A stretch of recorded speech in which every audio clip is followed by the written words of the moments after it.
Hi, this is Dana Giorgi from CoachWithDana.com with this week's video success strategy. And these videos are intended to provide you with tips, tools, and resources to help you attract more clients, make more money, and have more time and freedom to enjoy it all.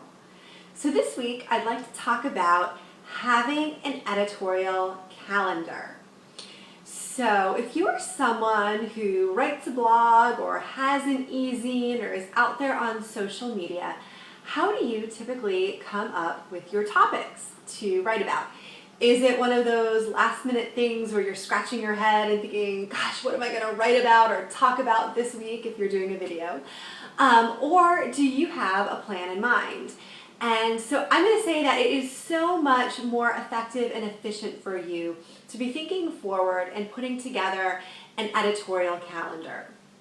And this can be in whatever format works for you. For me, I just use a simple Excel spreadsheet. And the way I like to do it is I like to plan it out for 12 weeks at a time, so for a 12-week period. And as you know, I do a weekly video blog, which is this content right here. And then I produce an e-zine where I have certain topics. And so how I start the process is I really first start to think about what am I doing in my business? What am I launching or promoting for that 12-week period? And I use that to help me drive my content from that and plan ahead. So for example, if I were to be offering a course on list building, I probably would time some of my blog articles and resources that I share to be about list building during the time when I'm launching that program. And for example, if it's something, maybe that list building program is something I've offered in the past and I'm relaunching it, I might feature a testimonial from a client who participated in that training so that you can kind of see it's all connected and it's all driving the reader to the goal of the action that I would like them to take. So that's one way that I think about and plan my content ahead. Some other ways, I know sometimes people struggle with what to write about or what to talk about. And so there are a few other ways I want to share with you that might be helpful.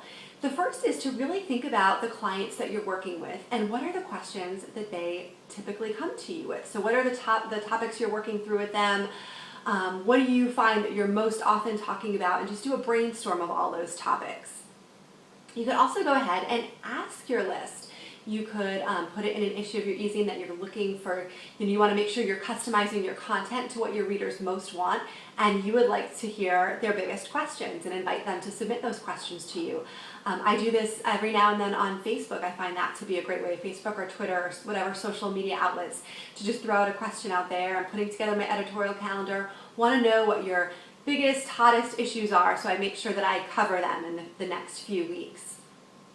Another idea is to subscribe to other people's blogs or e-zines who also focus in your area and kind of see some of the topics that they're writing about. And I like to just keep a little file in my email where sometimes when I read an article, I think, oh, that's kind of a really neat topic. I might like to cover that someday, and I kind of keep a little stash file. And not at all that you would steal their content or copy it in any way, but just kind of give you an idea.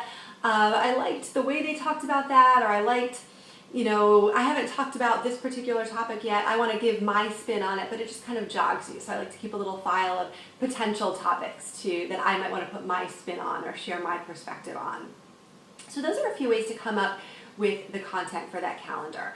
And then a couple of tips, you want to stick to the calendar and the schedule as much as possible, but you also want to be flexible. So if a specific current event comes up that you'd prefer to write about, or if you had a client experience that week where you think, oh, this would be a great article to write about, certainly insert that and take one of the topics you intended to cover and push them later. So it doesn't have to be set in stone, but it just gives you some structure to follow so that you can sort of breathe easier, you know what's coming, you're not missing opportunities to communicate about something that could point someone in the direction of the call to action you'd like them to take. And it also is helpful too, sometimes you're asked to do JVs or strategic partnerships or promote other people's work or products, and then you have a look ahead and you know what's coming up in the pipeline and whether or not you're able to fit that in. It gives you a better sense, so you're not overcommitting or committing to something that doesn't make sense given what you need to accomplish in your business. So those are a few of my top tips around creating an editorial calendar. I hope you liked them, and if you're not already on the list to receive these email tips, I'd encourage you to go to my website at coachwithdana.com and enter your name and email, and you will be added to the list. So until we talk again, this is Dana Giorsi, encouraging you to build your business and live your life with clarity, purpose, intention, and conviction.